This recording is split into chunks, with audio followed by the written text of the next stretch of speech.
존경하는 김상희 부의장님, 선배 동료 의원 여러분, 국무총리와 관계 국무위원 여러분, 국민의당 비례대표 이태규 의원입니다. 문재인 정권 4년 대한민국의 외교안보 전략을 복기해 봅니다. 남북 정상회담, 북미 정상회담 등 역사적인 만남들이 숨가쁘게 오고 갔지만 현실은 남북, 북미 모두 경색 국면이고 북한의 핵은 요지부동입니다. 우리 모두 한반도의 봄과 세계 평화를 간절히 바라지만 북한 핵과 미중 패권 경쟁이라는 엄혹한 현실 속에서 우리는 지혜롭고 자주적이며 강고한 외교안보 전략을 요구받고 있습니다. 우리 외교의 기본 중심축과 국방태세는 얼마나 확고하고 실효적인지 냉정하게 짚어보고 따져볼 때입니다. 외교부 장관께 질문드리겠습니다.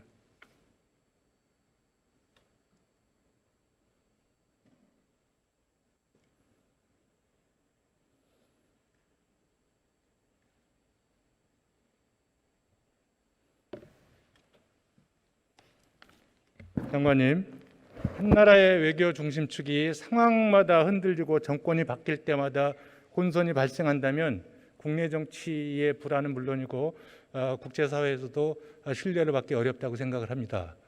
오랫동안 직업 외교관으로서 활동해 오셨고 또 이 정권의 외교안보 정책을 총괄했던 장관으로서 이제 대한민국이 처한 지정학적 여건과 대내의 상황을 감안할 때 이 정권과 정파를 초월한 우리 외교안보 전략의 통합된 중심축이나 기조 또는 원칙이 있다면 어떤 것을 조금 말씀하실 수 있겠습니까? 우선 무엇보다도 한미 동맹을 근간으로 해서 주변국들과의 관계 또 더 나아가서는 세계 거의 모든 나라와의 협력, 우호 관계를 증진해야 된다고 봅니다. 제가 생각하는 거하고 크게 차이는 없습니다. 저는 두 가지를 생각해 보는데 하나는 동맹이고요. 다른 하나는 자주적이고 평등한 외교 관계라고 생각을 합니다.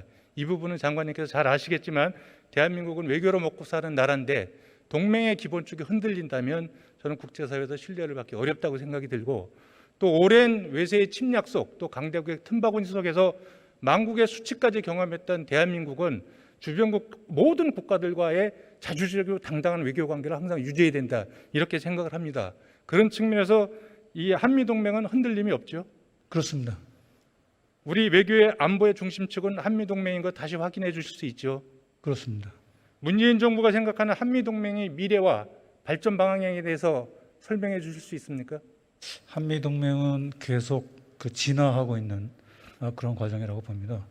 과거에 안보 분야에서의 동맹에서 이제는 경제, 사회 모든 분야를 아우르는 포괄적인 동맹 또 가치를 바탕으로 하는 그런 동맹으로 계속 발전하고 있습니다. 미중 패권 경쟁은 군사적 대결 이전에 기본적으로 미래 핵심 기술 주도권을 놓고 다투는 기술 혁신 경쟁이라고 생각이 들고요.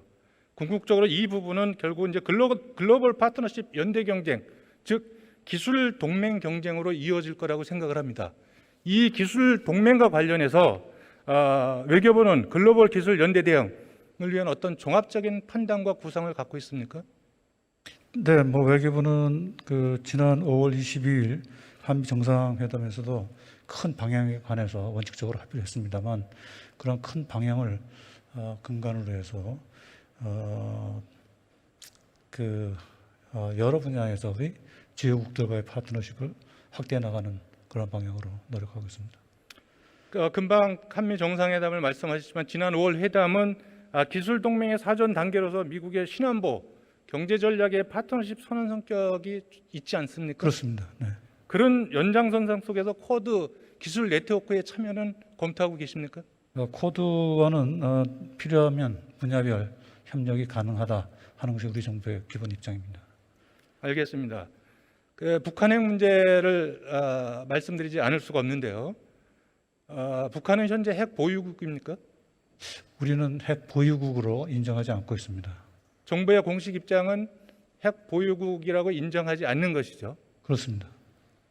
장관님께서는 북한이 비핵화 의지가 있다고 생각하십니까? 조금 전에 태영호 의원님 질의에도 제가 답변 드렸습니다만 김정은 자신이 판문점 선언 또 평양 공동선언, 싱가포르 합의 직접 서명을 했고 자신의 인민들 앞에서 한 약속이기 때문에 쉽게 그러한 그 약속을 거둬들이기가 어렵다고 저희는 판단하고 있습니다. 이게 서명의 문제가 아니고요. 결국은 언행일치의 문제인데 과연 북한의 김정은 위원장은 서명한 대로 그 서명에 맞게 행동하고 실천하고 있다고 그렇게 평가하십니까? 의원님, 제가 조금 전에 말씀드린 것처럼 김정은 위원장이 약속한 대로 그 약속한 내용을 행동으로 옮기도록 계속 우리가 설득하고 압박을 해나가야 된다고 봅니다. 지난번에 영변 핵시설 재가동 징후와 관련된 IAEA 보고서와 관련돼서 이것이 양국 남북한 정상회담에 위배되냐 아니냐 했더니 정부는 아니라고 그때 1차관이 답변하셨고 청와대도 같은 취지라고 말씀하셨습니다. 장관님께서도 같은 입장이십니까? 방금 그 총리님께서 답변 드린 것처럼 그 합의 내용의 위반은 아니다 하더라도 합의 정신에는 반하는 것이다 이렇게 저도 봅니다. 합의 정신에는 반하는 것이죠.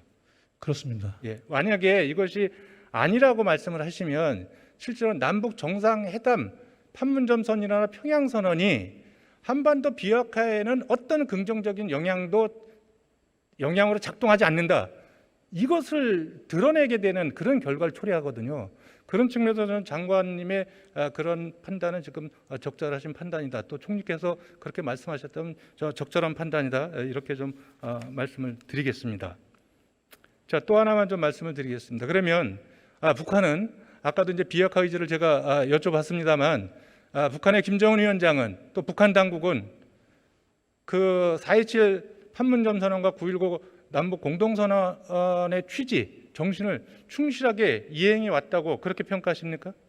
대체로 그 기본 취지에 어긋나는 행동은 하지 않고 있다고 저는 평가하고 있습니다.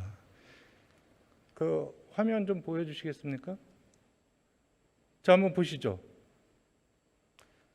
우리 남북 공동 연락사무소가 폭파되고 해수부 공무원이 피살되고 또 판문점 회담에서 우리 대통령을 노골적으로 패싱했습니다. 사진을 통해서. 또 우리 대통령에 대해서 참을 수 없는 모욕적인 언사들을 해왔습니다. 남북 정상회담 선언 이후에 이런데도 북한이 진정성을 가지고 남북 공동선언을 이행하고 있다. 이렇게 생각하십니까?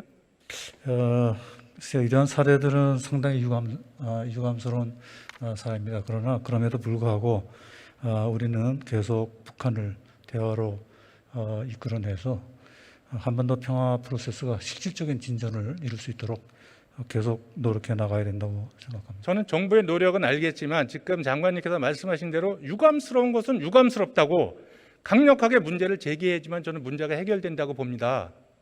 지나치게 북한을 배려하거나 눈치를 보면 콩을 콩이라고 팥을 팥이라고 못하면 저는 북한의 아나무인 태도나 이 벼랑 끝 전술 이거 저는 바로잡을 수 없다고 생각을 합니다.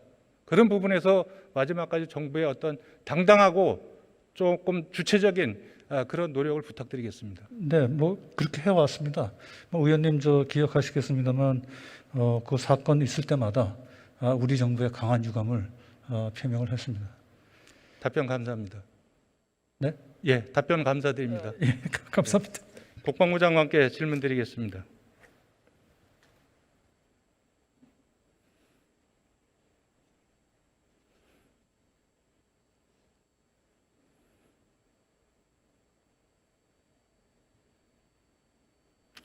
제가 군 개혁 관련돼서 조금 말씀을 드리려고 하는데 그 이전에 지금 순항 미사일 발사가 화제인데 이거는 발사 직후에 즉시 파악을 하셨습니까? 뭐 연합자산을 통해서 이제 파악했다는 말씀을 드리고 그다음에 세부적인 내용은 조금 답변드리기가 곤란하다는 말씀을 드립니다. 이 정도는 그 정도는 저는 국민이 알아야 된다고 생각을 합니다. 왜 언제 발사되고 언제 파악했는지조차를 우리 국민이 몰라야 됩니까? 이제 한미 간의 그런 것이 계속되면 연합자산을 운영하는 잘못되면 경우는 군의 무능을 군사 기밀로 덮어버린다 이런 오해를 받으실 수가 있어요. 아니 저기 연합자산은 이제 운용하는 어떤 여러 가지 능력이나 제한 사항이나 이런 게 이제 노출되는 것을 방지해야 알겠습니다. 되는 게 저희 임무이기 때문에 예, 순항 미사일에 소형 핵탄두 장착이 가능하죠? 그 이제 뭐 한계치에 있는데요. 가능하다고 판단하고 있습니다. 그러면 북한의 순항 미사일은 우리 안보에 군사적으로 얼마나 위협이 됩니까? 지금 이제 그 뭐 초기 단계라고 보여지는데요. 시험 발사인 것이고 그것이 앞으로 능력이 커질 경우에 우리 안보에 영향을 준다고 생각합니다. 그래서 대비 태세를 갖춰야 되는데 아까 그 의원님들 질문에 답을 했듯이 지금의 능력으로 탐지 및 요격 자산을 운영할 수 있는데 그보다 더 좀 촘촘한 준비가 필요하다는 관점에서 준비를 더 해나가겠다고 말씀드렸습니다. 장관님, 아프가니스탄 정부가 탈레반에게 허망하게 패했습니다. 미국을 비롯한 그 서방 국가들이 20년 동안 1천조 원이 넘는 지원을 했고 병력과 무기 자산에서 월등한 우위에 있는데도 패망했습니다. 이게 군사적인 측면에서 볼 때 어떤 문제가 있다고 생각하십니까? 지금 아프간 그 상황하고 저희하고 이제 이렇게 비교하는 것에 대해서는 조금 못마땅하긴 한데요. 아프간 정부군의 어떤 뭐 문제가 좀 많다 이렇게 판단을 하고 저희는 이제 연합 전력을 운용하지만 한국군의 능력 역시 뭐 그 잘 갖춰 나가기 위해서 갖추고 있고 갖춰 나가기 위해서 더 노력하고 있다고 말씀드리겠습니다. 그 무기와 병력 숫자 이전에 저는 이제 정신전력의 문제라고 봅니다. 그런 측면에서 우리 대한민국 군대의 군의 정신전력 상태는 어떻다고 보십니까? 지금 이제 저희가 이제 분석하기에 이제 세대 간의 이제 교체들이 이루어지고 있고 지금의 장병들의 어떤 문화나 특성이 좀 다르긴 한데요. 그럼에도 불구하고 저희 지휘관들이 그런 정신 전력에 대해서도 관심을 갖고 노력하고 있습니다. 군의 기강은 어떻습니까? 기강이 이제 그 과거하고 지금하고 조금 차이가 있다고 볼 수도 있는데 지금 이제 좀 전환기인 것 같습니다. 전환기인 것 같고 그 전환기 속에서 병역 내에 있는 여러 가지 그 사건 사고를 포함해서 이런 내용들이 밖으로 노출될 수 있는 그 환경에 이제 있는 겁니다. 그래서 그 기강의 부족한 문제나 이런 부분을 장관으로서 심각하게 생각하고 더 노력하고 있다는 말씀드립니다. 그 자료 한번 보시겠습니까? 최근 4년 반 동안 형사 사건으로 입건되거나 기소된 사건이 무려 52,883건입니다. 이게 매년 형사 사건이 1만 건이 넘게 발생하고 있습니다. 징계를 보면 매년 4만에서 5만 건이 발생하고 있습니다. 이게 군인 100명당 형사 사건 입건 기소 건수가 100명당 2.1명이고 징계 건수는 8.2명 꼴입니다. 놀랍고 저는 충격적인 숫자라고 생각을 합니다. 대한민국 군대가 어떤 상태길래 이렇게 수많은 사건 사고가 발생하는지 저는 이 부분에서 정말 이해하기가 어렵습니다. 장관님은 이런 사건 사고 발생, 징계 건수 이 숫자가 이해가 되십니까? 병역 내에 있는 그 여러 가지 젊은이들이 이제 모여 있는 집단이다 보니까 여러 가지 문제들이 있고 이것에 대해서 이제 사실은 이제 총원으로 따지면은 한 60만에 가까운 인원 아니겠습니까? 그래서 이거마저도 전부 계도를 하기 위한 노력을 더 하고 있다는 말씀을 드리겠습니다. 아니 이게 우리 군대가 수백만 명이면 이해가 되겠는데 말씀하신 대로 60만 명 정도인데 거기에서 매년 10,000명 이상이 입건되고 기소가 됩니다. 그리고 4만에서 5만 명이 징계를 받습니다. 이 군대가 기강이 서 있는 군대고 정신전력이 제대로 서 있는 군대라고 그렇게 말씀하실 수 있습니까? 그래서 이제 요 연도를 의원님께서 제시한 연도가 이제 최근 연도인데요. 그 이전 연도까지 이제 한번 살펴볼 필요가 있는데 그 군이 계속 노력하고 있다는 아마 데이터가 나올 겁니다. 노력하고 있는데 조금 더 보면은요. 네. 이게 단순히 사병의 문제가 아니에요. 그죠? 대한민국의 엘리트 장교 집단이 이렇게 형사 사건에 연루가 되고 징계를 받고 있습니다. 이거 심각하지 않습니까? 장관께서 여기에 대해서 어떤 판단을 갖고 계시는 거예요? 위관 장교들 역시 이제 사실은 뭐 조금 이제 젊은 나이에 있는 사람들인데 뭐 더 잘 지도하도록 그렇게 하겠습니다. 지도가 문제가 아니고요. 더 중요한 거는 사건 사고가 나면 은폐 축소하려는 그러한 경향을 보이고 있습니다. 그죠? 공군 이중사 사건의 은폐 축소를 통해서 결국은 사망에 이르기까지 그렇게 만들었지 않습니까? 독재 정권 때 있었던 군의 의문사의 그런 나쁜 폐단이 지금 21세기 현대 군대에도 그대로 유지되고 있습니다. 이것이 그대로 유지되는 군대 내에 어떤 구조적인 문제가 있기 때문에 이런 문제가 발생합니까?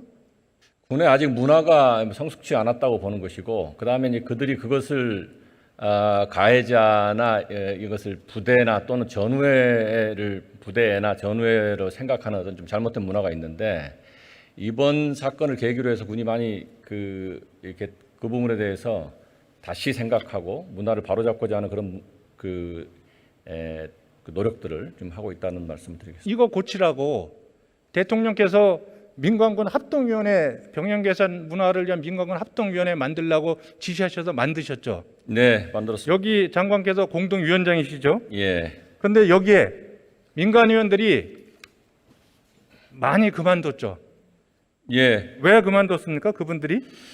제가 그 과정을 잘 아는데, 그 민간군 위원회 합동위원회에서 이제 같이 활동하시면서 소중한 토의, 소중한 말씀, 또 소중한 현장 방문, 지도 이런 걸 해주신 것에 대해서 감사하게 생각하고요.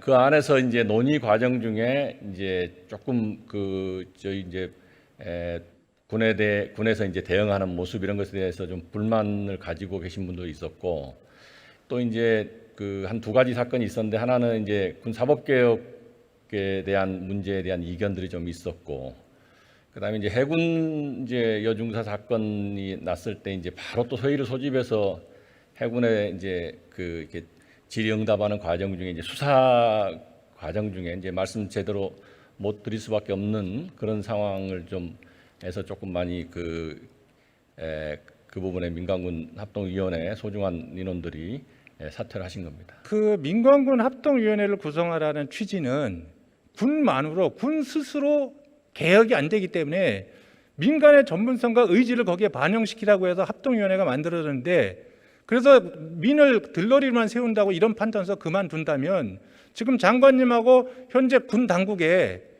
자정의지나 혁신의지는 심각하게 의심받을 수밖에 없습니다. 여기에 대해서 어떻게 생각하십니까? 저희가 노력을 많이 하고 있습니다. 왜냐하면 이제 민간군 합동위원회 편성부터도 개혁 의지가 있으면 그분들이 다시 돌아올 수 있는 거 아니겠습니까? 편성부터도 저희가 많은 인원을 줄여서 현역이나 예비역은 좀 많이 줄이자. 그러나 다만 지원이 필요하고 군의 실상을 알려드려야 되니까 작은 인원을 편성하자 하는 이제 그런 노력들도 했고요. 과정 중에도 저희 노력을 했지만 아무래도 좀 뭐 부족한 부분이 있었나 봅니다. 저는 현재 국민이 바라볼 때 우리 군의 상태가 굉장히 믿음이 가기에는 많은 문제점이 있다고 생각합니다. 그런 측면에서 이제 군의 지휘 체계나 운영 시스템, 인사 체계 이 모든 부분에 대해서는 전면적인 개혁이 일어나야 된다고 보고, 그런 측면의 하나로서 장관님은 육군 대장 출신이지만 민간인 국방장관에 대해 임명에 대해서 어떻게 생각하십니까? 뭐 저로서는 뭐 인사권자가 하시는 것도 하시는 대로 하겠지만 뭐 여러 가지 판단이 있으리라고 생각합니다. 아니, 장관님의 의견을 제가 묻는 겁니다. 제가 뭐 인사권자가 아니기 때문에. 군이 스스로 자정하지 못하고 쇄신하지 못하면 결국은 민간의 혁신 역량을 가지고 가서 군을 개혁하는 수밖에 없고, 그 첫 번째는 장관을 민간인으로 바꿀 수밖에 없다. 이런 취지로 제가 말씀을 드리는 것입니다. 군이란 것은 이제 군 내부에 있는 어떤 뭐 인사나 기강이나 이런 분야, 또 이제 국방부 장관이 갖춰야 될 역량이지만, 장관의 역량이란 거는 그것에 물론 갖춰야 되겠지만 그거 이외에도 대비태세라든가 훈련이라든가 여러 가지 군의 뭐 경험 요소라든가 군을 정확하게 들여다볼 수 있는 요소 이런 것도 좀 같이 뭐 판단이 돼야 되지 않을까, 이런 뭐 개인적인 생각입니다만은. 그러니까 민간인 국방장관에 대해서는 반대하신다 이 말씀이시죠? 아니요, 그렇게 생각하지 않습니다. 그런 것까지를 이렇게 잘 들여다볼 수 있는 민간 국방장관이면 뭐 되게 좋겠다, 이런 얘기를 드리는 겁니다. 알겠습니다. 답변 감사합니다. 예. 국무총리께 질문을 드리고 싶었는데 시간 관계상 제가 할 수가 없겠습니다.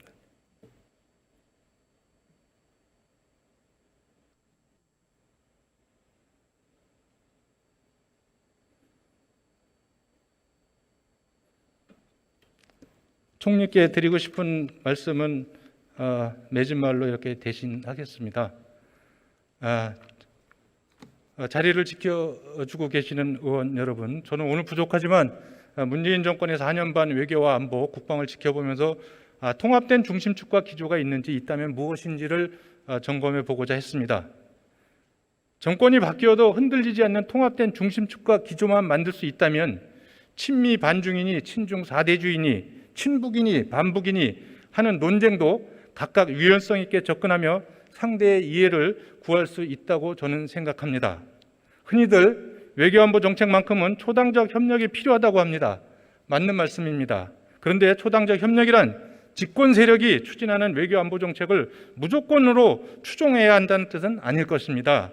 야당, 진보, 중도, 보수가 함께 납득할 수 있는 정책, 즉 공통 분모와 교집합을 의미할 것입니다. 카르타고가 국내파와 해외파의 대립을 뛰어넘어 로마로 간 한니발에게 충분한 지원을 했다면 로마 제국 역사의 후반부는 존재하지 않았을 것입니다. 동인과 서인의 정파적 대립으로 일본의 침략 가능성에 대해 정반대의 보고를 하지 않았다면 다소나마 임진왜란의 참화를 줄일 수 있었을 것입니다. 명나라에 경도된 서인 4대 정권의 일방외교가 아니었다면 삼전도의 굴욕은 막을 수 있었을 것입니다. 결국 외교 안보 노선의 대립과 혼선은 국내 정치 대립과 사회적 갈등의 연장선상에 있습니다. 협치를 복원해 야당을 국정 운영의 정당한 파트너로 인정하고 공공개혁, 노동개혁, 연금개혁 등 전면적인 개혁을 통해 기득권을 청산하고 양극화의 악순환을 끊어내고 국민 모두가 공동체의 일원이라는 일체감을 복원해야 합니다. 이런 노력 없는 외교 안보 정책의 초당적 협력은 허상일 뿐이고 북핵 폐기와 한반도 평화라는 우리의 염원은 결코 달성될 수